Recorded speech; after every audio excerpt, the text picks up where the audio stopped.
ಎಲ್ಲ ವಿದ್ಯಾರ್ಥಿಗಳಿಗೆ ಹಾಗೂ ಪೋಷಕರಿಗೆ ಕಲಬುರಗಿ ಜನತೆಗೆ ನಮಸ್ಕಾರಗಳು. ನಾನು ನಿಮ್ಮ ಮನೆ ಮಗನಾದ ಶರಣು ಬಿ ಪೂಜಾರಿ, ಸರ್ ಒಣಗೆಜ್ಜಿ. ಈ ಕಾಲೇಜು ಪ್ರಾರಂಭ ಆಗಿದೆ 2015-16. ಇಲ್ಲಿವರೆಗೂ ಕಲಿತಕ್ಕಂಥ ವಿದ್ಯಾರ್ಥಿಗಳು PS ಆಗಿದ್ದಾರೆ, CA ಆಗಿದ್ದಾರೆ ಮತ್ತು ಹಾಗೂ ಫಿಲ್ಮ್ ನಟರಾಗಿದ್ದಾರೆ, ಸಂಗೀತಗಾರ ಆಗಿದ್ದಾರೆ, ಕ್ರಿಕೆಟ್ ಕೂಡ ನಮ್ಮ ಕಾಲೇಜಿನಲ್ಲಿ ಹೊರಹೊಮ್ಮಿದ್ದಾರೆ. ಯಾಕೆ ಈ ಪೀಠಿಕೆ ಹೇಳಿದೆ ಅಂತಂದರೆ, ನಾವು ಪ್ರತಿಯೊಬ್ಬ ಬಡ ವಿದ್ಯಾರ್ಥಿಗಳಿಗೆ, ನಾನು ಬಡದ ಕುಟುಂಬದಿಂದ ಬಂದಂಥ ವ್ಯಕ್ತಿ, ಬಡವ್ರ ತ್ರಾಸು ಏನದಂತ ನಮಗೂ ಗೊತ್ತಿರುತ್ತೆ. ಆದ ಕಾರಣ ನಾನು ಉತ್ತಮ ಕಾಲೇಜನ್ನು ಮಾಡಬೇಕಂತೇಳಿ ನಾನು ಅಂದ್ಕೊಂಡಾಗ ನನ್ನ ಹತ್ರ ಇರೋದು ಆವಾಗ 30 ಸ್ಟೂಡೆಂಟ್ಸ್ ಅಷ್ಟೇ ಇದ್ದರು. ಅವಾಗ ಬೆಳೀತಾ ಸ್ಟಿಲ್ ಈಗ ಎಷ್ಟು ಜನ ಇದ್ದಾರೆ ಅಂದರೆ, ಈಗ ಪ್ರೆಸೆಂಟ್ ಓದ್ತಕ್ಕಂಥ ವಿದ್ಯಾರ್ಥಿಗಳು 480 ವಿದ್ಯಾರ್ಥಿಗಳಿದ್ದಾರೆ ಸದ್ಯಕ್ಕೆ ನಮ್ಮ ಕಾಲೇಜಿನಲ್ಲಿ ವಿದ್ಯಾರ್ಥಿಗಳು ಓದ್ತಾ ಇದ್ದಾರೆ. ನಾನು ಯಾಕೆ ಮತ್ತೆ ಇದು ಹೇಳ್ತಾ ಇದ್ದೇನೆ ಅಂತಂದರೆ, ನಿಮ್ಮ ಮಕ್ಕಳು ಈಗ ಸೆಕೆಂಡ್ PUC ಎಕ್ಸಾಮ್ ಬರಿತಾ ಇದ್ದಾರೆ, ಸೆಕೆಂಡ್ PUC ಪಾಸ್ ಆಗ್ತಾ ಇದ್ದಾರೆ. ಅವರೆಲ್ಲ ಉಜ್ವಲ ಭವಿಷ್ಯಕ್ಕಾಗಿ, ಉಜ್ವಲ ಒಂದು ಉನ್ನತ ಶಿಕ್ಷಣಕ್ಕಾಗಿ, ಉಜ್ವಲ ಅವರು ನಾಗರಿಕ ಹೋಗ್ಬೇಕಾದಂತಂದರೆ ನಮ್ಮ ಕಾಲೇಜಿನ ಏನಾದರೂ ಆಯ್ಕೆ ಮಾಡ್ಕೊಂಡಿದ್ದಾದರೆ, ನಮ್ಮಲ್ಲಿರ್ತಕ್ಕಂಥ ಉಪನ್ಯಾಸಕರು ನಿವೃತ್ತಿಯವರ ಇದ್ದಾರೆ, PhD ಇದ್ದಾರೆ, ನೆಟ್ ಸೆಟ್ ಎಲ್ಲ ಕಂಪ್ಲೀಟ್ ಆಗಿರ್ತಕ್ಕಂಥ ನುರಿತ ಉಪನ್ಯಾಸಕರು ನಮ್ಮಲ್ಲಿದ್ದಾರೆ.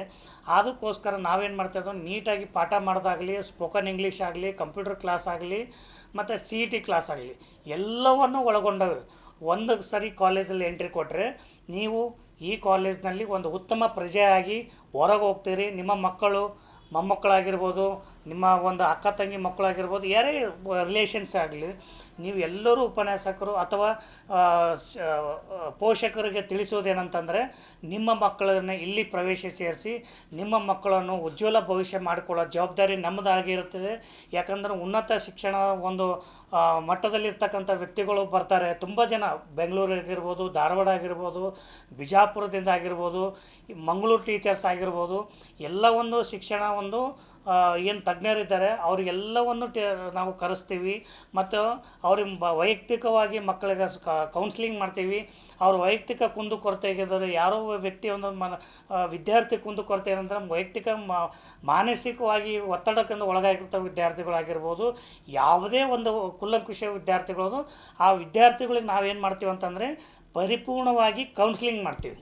ಕೌನ್ಸ್ಲಿಂಗ್ ಮಾಡಿ ಅವನಿಗೆ ಏನು ಬೇಕು, ನಾಗರಿಕ ಬದುಕಂಥ ವ್ಯಕ್ತಿ ಏನಾಗಬೇಕಲ್ಲ, ನಾಗರಿಕನಲ್ಲಿ ಬೆಳೆಯೋಂಥ ವ್ಯಕ್ತಿ ಏನಾಗಬೇಕಲ್ಲ, ಆ ವ್ಯಕ್ತಿಗೆ ನಾವು ಏನಾದರೂ ನಾವು ಉಜ್ವಲ ಭವಿಷ್ಯಕ್ಕೆ ಮುಟ್ಟುವಂಥ ನಾವು ಸಲಹೆ ಸಹಕಾರ ನೀಡಿ ಅವ್ರ ಬೆನ್ನೆಲುಬಾಗಿ ನಿಲ್ತೀವಿ ಅಂತ ಹೇಳಲಿಕ್ಕೆ ಇಷ್ಟಪಡ್ತೇನೆ. ಯಾಕಂತಂದರೆ ಈ ಕಾಲೇಜು ತುಂಬ ಬಡ ಸ್ಟೂಡೆಂಟ್ ಇದ್ದಾರೆ, ಹಳ್ಳಿ ಜನ ವಿದ್ಯಾರ್ಥಿಗಳಿದ್ದಾರೆ.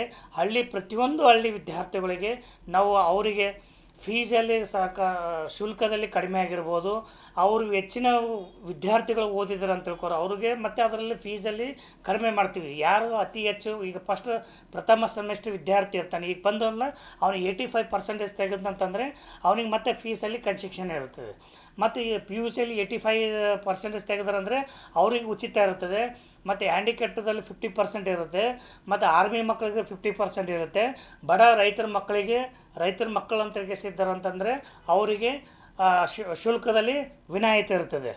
ಯಾಕಂತಂದರೆ ಪ್ರತಿಯೊಂದು ನಮ್ಮ ಕಾಲೇಜ್ ಹಂತದಲ್ಲಿ ಶಿಕ್ಷಣಕ್ಕೆ ಸಂಘಟನೆ, ಹೋರಾಟ, ಬಸವಣ್ಣನ ಅಂತ ಹೇಳ್ತಾರೆ, ಕಾಯಕವೇ ಕೈಲಾಸ ಅಂತ. ನಾವು ಕಾಯಕ ಮಾಡ್ಲಿಕ್ಕೆ ಬಂದರೆ ಬಸವಣ್ಣ ತತ್ವದಂತ ಅಡಿಯಲ್ಲಿ ನಾವು ನಡೀತಾ ಇರೋದು, ನಾವು ಅಂಬೇಡ್ಕರ್ ತತ್ವದಲ್ಲಿ ಅಡಿಯಲ್ಲಿ ನಡೀತಾ ಇರೋದು, ಬುದ್ಧ, ಬಸವ, ಅಂಬೇಡ್ಕರ್ ಎಲ್ಲ ಮಹನೀಯರ ತತ್ವದ ಅಡಿಯಲ್ಲಿ ನಡೀತಾ ಇರೋದು. ನಾವು ಎಲ್ಲರಿಗೂ ಶಿಕ್ಷಣ ಸಂಘಟನೆ, ನಾವು ಅದರ ಜೊತೆಗೆ ಮಾನವೀಯತೆ ಮೌಲ್ಯಕ್ಕಾಗಿ ನಾವು ಏನಾದರೂ ಕೊಡುಗೆ ಕೊಡ್ತೀವಿ ಅಂತಂದರೆ ಅದು ಅನನ್ಯ ಡಿಗ್ರಿ ಕಾಲೇಜ್ ಮಾತ್ರ ಅಂತ ಹೇಳಬಹುದು. ನಾವು ಕೆಲವೊಂದು ಜನ ಹೇಳ್ತಾರೆ, ನಿಮ್ಮ ಕಾಲೇಜ್ ಏನ್ರಿ ಚಿಕ್ಕದ, ಬಡವ್ರ ಮನೆ ಊಟಕ್ಕೆ ಚೆಂದ ಅಂತ, ಶ್ರೀಮಂತರ ಮನೆ ನೋಟಕ್ಕೆ ಚೆಂದ ಅಂತೆ. ನಮ್ಮ ಕಾಲೇಜಿನ ಎಜುಕೇಷನ್ಗೆ ಚೆಂದ ಅಂತೆ, ಎಜುಕೇಷನ್ ಕೊಡಲಿಕ್ಕೆ ಚೆಂದ ಅಂತೆ.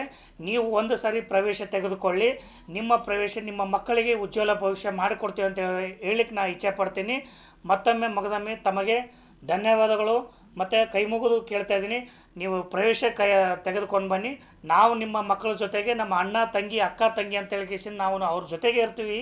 ಅವರು ಹೆಜ್ಜೆಗಾಗಿ ನಾವು ಇರ್ತೀವಿ ಅಂತ ಹೇಳೋಕ್ಕೆ ನಾನು ಇಷ್ಟಪಡ್ತೇನೆ.